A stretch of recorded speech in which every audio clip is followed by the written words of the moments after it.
Okay, if you're under 18, you have to stop. No, it's boomerangs. What is it up with the 90s boomerang obsession?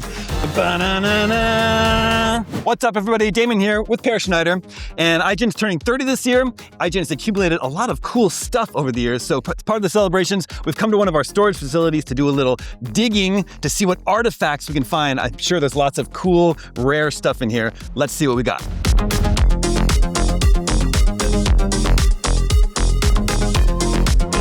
All right, what you got? What you got? Let's see. Okay, so first of all, we have a PlayStation 1, a well-used and loved PlayStation 1, which it's been vandalized. No, this was David Smith's PlayStation, was our PlayStation editor, and it says don't remove or I'll kill you.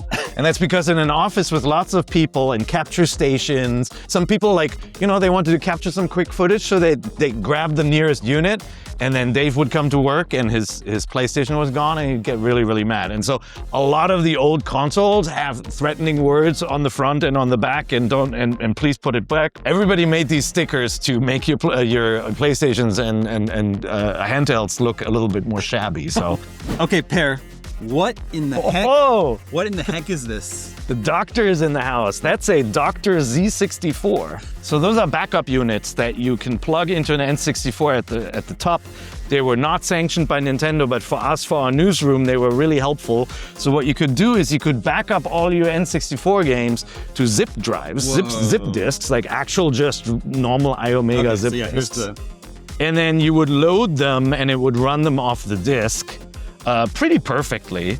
So IGN was backing up games such as Aero Fighters, Assault, Wayfighter, and Monopoly. Yeah, that's sort of the library of the finished games. We have all the cartridges as well. Now here we have a box of strangely shaped Nintendo 64 games. What are you talking about? What is this odd shape? This is not the usual shape for a Nintendo 64. Those are long boys. They're about twice the size of a regular N64 cart. They're EEPROMs, which means they're rewritable, which means this is what game developers use to build their games on and then send them out for review. So these are unfinished games. They're not final copies, most of them. Ubisoft had a Donald Duck game? Yeah, they did. They did. Yeah, going quackers or something, right?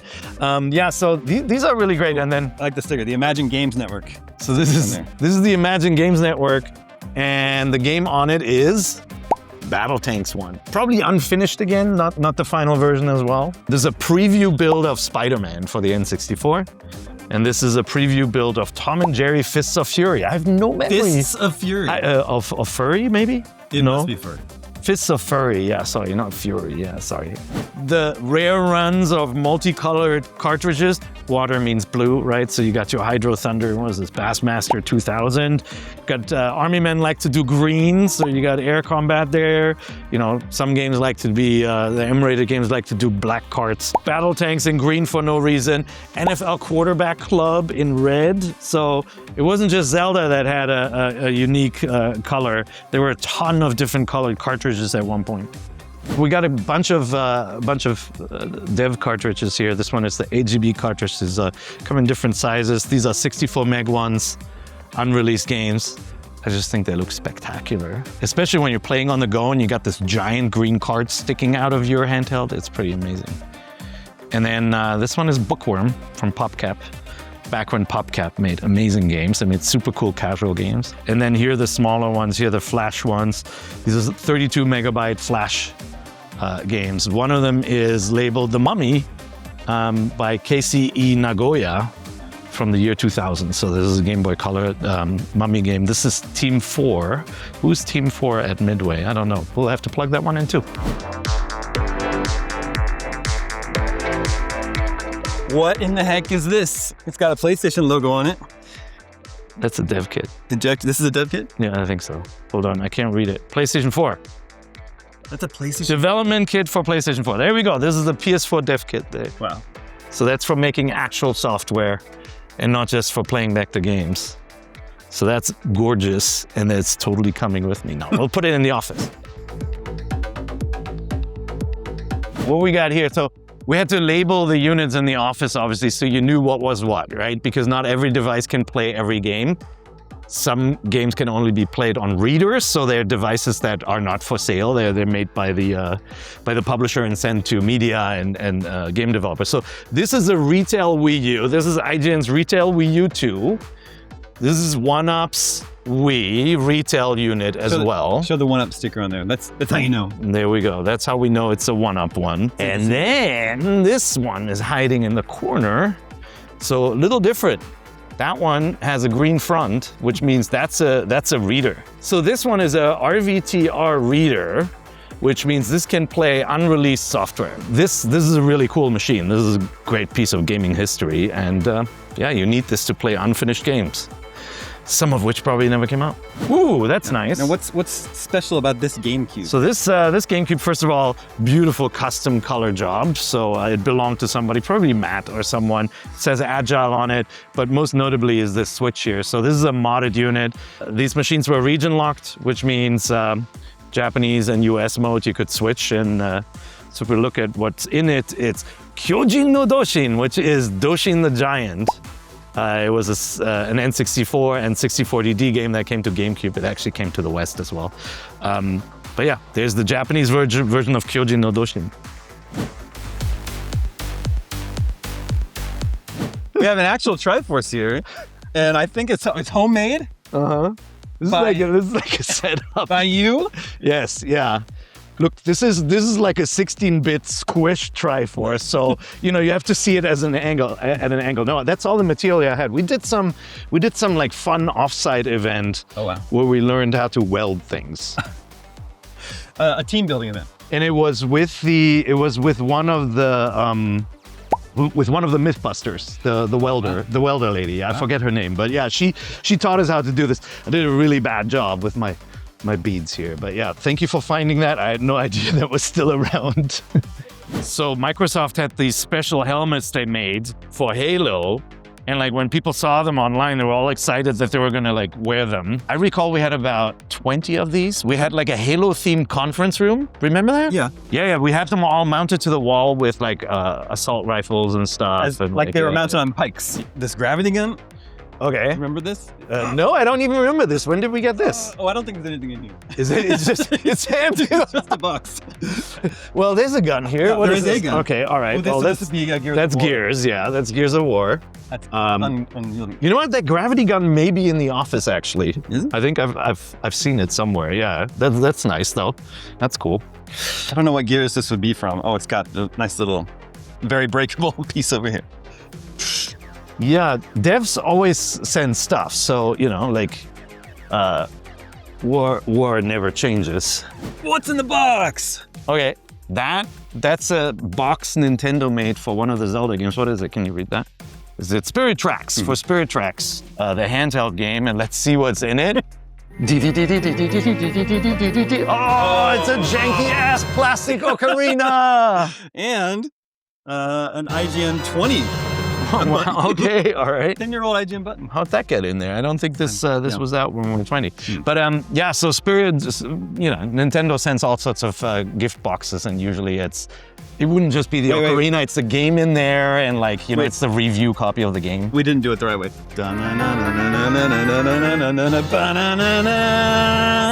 Oh, cool.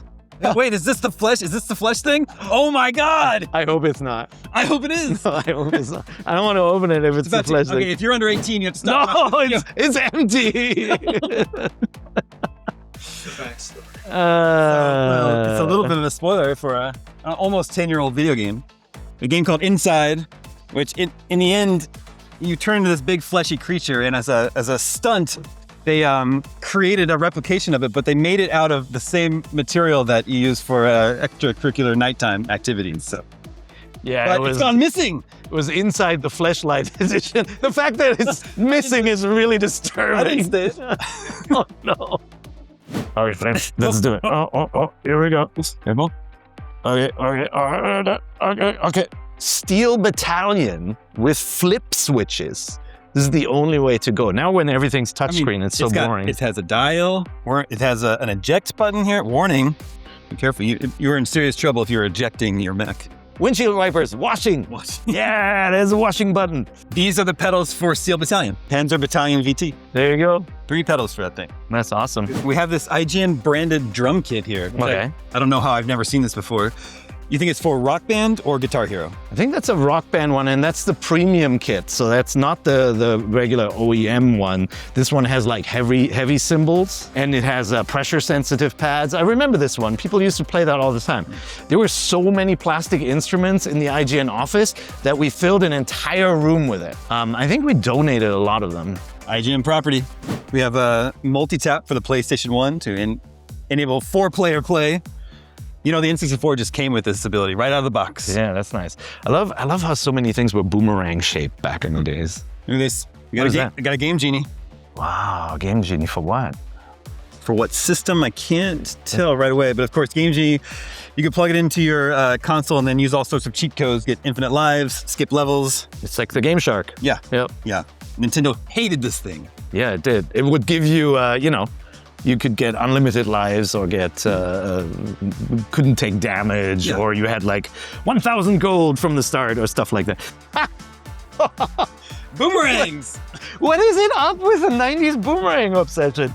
Look at this controller. It's called the Boomerang 64, of course. So here's a third-party controller. Remember, everybody, you know, the kids were a little confused on how to hold the N64 controller because you have to hold it by the middle prong or like this or on the outside for digital controls. And so third parties tried to solve this problem for everybody by just remaking controllers into ridiculous shapes. So it looks like this is where a lot of our games are. So lots of dev software and finished software in boxes. Most of these look organized. There's some grab bags of different games from different eras in here. Probably because we moved multiple times and so people like threw them together. But yeah, there's a lot of software in here. I don't know how we're gonna store all this.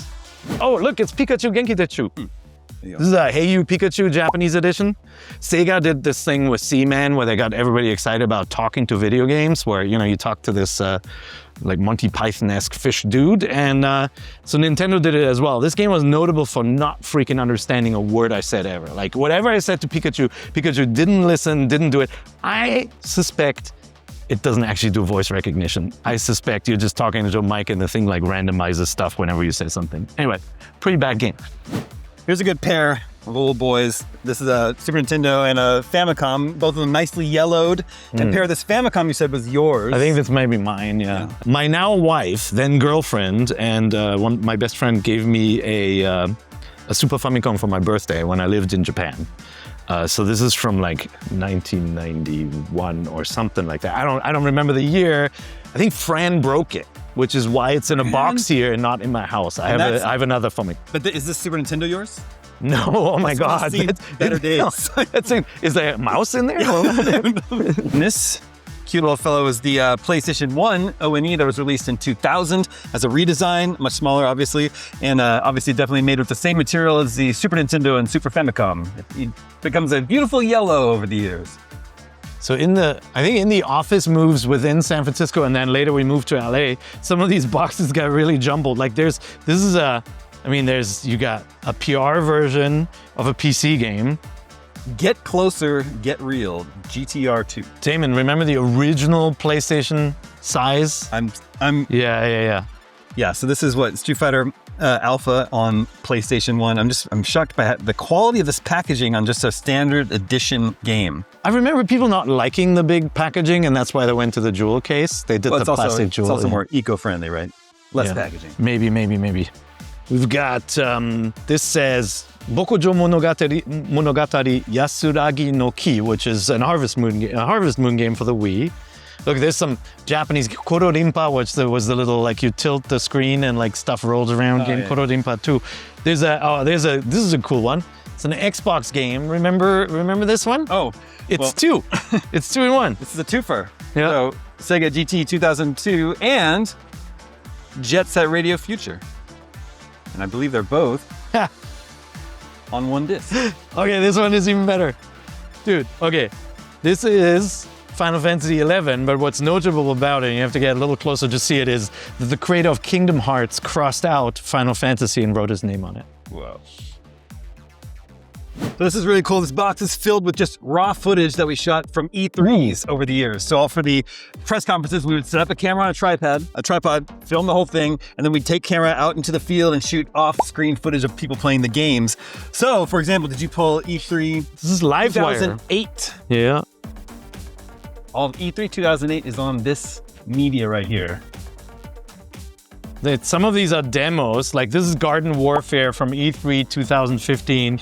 That was the LiveWire show. I think that was our live show from E3 at the time. Metal Gear Solid 4 from 2006. Titanfall, Splinter Cell Blacklist in here on these beautiful. June 13th, 2013, Rayman and Bayonetta 2.